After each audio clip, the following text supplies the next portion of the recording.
Nagbabalik ang PTV News. Nais paimbestigahan ng Kamara si Senador Laila de Lima kaugnay sa operasyon ng ilegal na droga sa loob ng New Bilibid Prison nung ito'y kalihim pa lamang ng Department of Justice.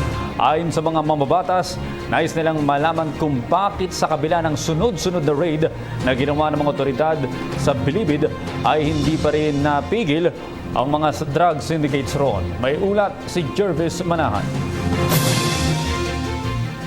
Tila hindi pa matatapos sa lalong madaling panahon ang mga pasanin ni dating Justice Secretary at Senadora Laila de Lima. Inihain kasi ni House Speaker Pantaleon Alvarez at ng 10 iba pang mambabatas ang isang resolusyon para imbestigahan ang umano'y pagdami ng droga sa New Bilibid Prison noong panahong kalihim pa siya ng DOJ. Giit ng mga mambabatas sa kanilang House Resolution 258, napatunayan daw sa isang drug raid noong December 2014 na pugad ng drug operation ang Bilibid. Dahil dito, dapat lang daw na imbestigahan ito ng mababang kapulungan para masilip ang mga batas kaugnay nito. Tingin ng mga mambabatas, kapag natuloy ang investigasyon ay maaari nilang imbitahan si de Lima na dumalo sa pagdinig bilang resource person. Pero hindi nila sapilitang mapadadalo ang senadora base na sa interparliamentary procedures nila. Sa kabila nito, magkakaroon daw ng pananagutan si de Lima sa drug investigation sa Bilibid dahil nasa ilalim ito ng DOJ. Sino ba yung Secretary of Justice noong December 2014? Hindi nun tayo pwedeng magtawag ng ibang Secretary of Justice.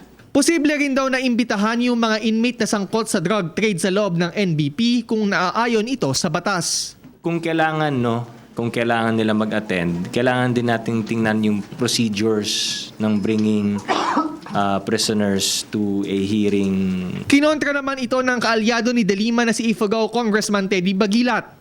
Dahil harassment daw ito sa senadora at hindi naman trabaho ng lehislatura na hanapan ng mga pagkakamali ang mga dating opisyal. Pero agad namang dumepensa ang mayorya sa pahayag ni Bagilat. I suppose the burning question would be whether we are doing this just for pure harassment or whether in fact if we would have this investigation, we may be able to craft a better law.